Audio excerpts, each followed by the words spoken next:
वजीर एक्साइज और सियाहत doctor V Srinivas Gaur ने जिले में उपनगर मुस्तकिल में जदीद तामीर करदा टीएनजीओ इमारत का इफ्तिताह अंजाम दिया। इस दौरान रियासती वजीर ने टीएनजीओ की जानिब से तैयार करदा साल 2023 की डायरी का भी रस्मी इजरा अंजाम दिया। इस मौके पर मुनक़िदा तकरीब से खिताब करते हुए रियासती वजीर श्रीनिवास गौड़ ने कहा कि हम मुलाजिमीन के ताउन से महबूब नगर को मजीद तरक्की देंगे। उन्होंने कहा कि तेलंगाना रियासत में टीएनजीओ का बड़ा रोल है।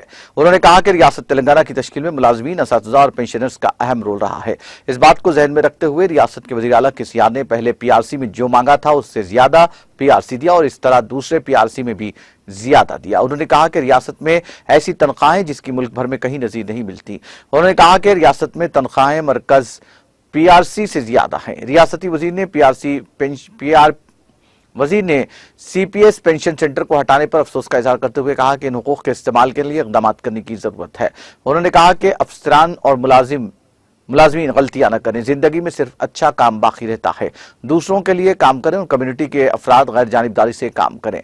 उन्होंने जिले के तमाम मुलाजिमीन से महबूब नगर की तरक्की में शिराकत दारी की अपील की। इस मौके पर जिला कलेक्टर जी रवि नायक, टीएनजीओ के रियासती सदर एम राजेंद्र, सेक्रेटरी प्रताप जिला सदर और सेक्रेटरी राजू रेड्डी, चंद्र नायक, साबिक जिला सदर राजेंद्र रेड्डी और दीगर ने खिताब किया। प्रोग्राम में म्युनिसिपल चेयरमैन के सी नरसिम्हलू, मोडा चेयरमैन गंजी वेंकन्ना के अलावा टीएनजीओ के कायदीन और दीगर मौजूद थे।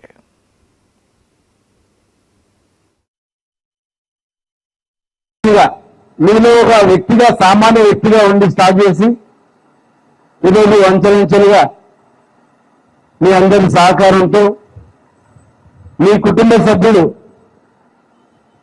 ఆనాడు తెలంగాణ రాష్ట్రం గురించి గెస్ట్ అధికారులు సంఘాలు పెట్టొద్దని 70 ఏళ్ళు పెడితే సంఘాన్ని పెట్టి ఆంధ్రప్రదేశ్ గవర్నమెంట్ లోనే గుర్తింపు తెచ్చి టీజీ అధ్యక్షునిగా, employees joint action committee secretary general గా, తెలంగాణ పొలిటికల్ జాయింట్ యాక్షన్ కమిటీకి కో చైర్మన్ గా, మరి మీ అందరి సహకారంతో మేము ఎప్పుడు ఏ పిలిపించినా, పిలుపు స్కూల్లో వచ్చినా అంటే మరి ఉద్యోగులంటేనే, ఉద్యోగ సంఘాలంటేనే పెద్దన్న చేస్తున్నాం.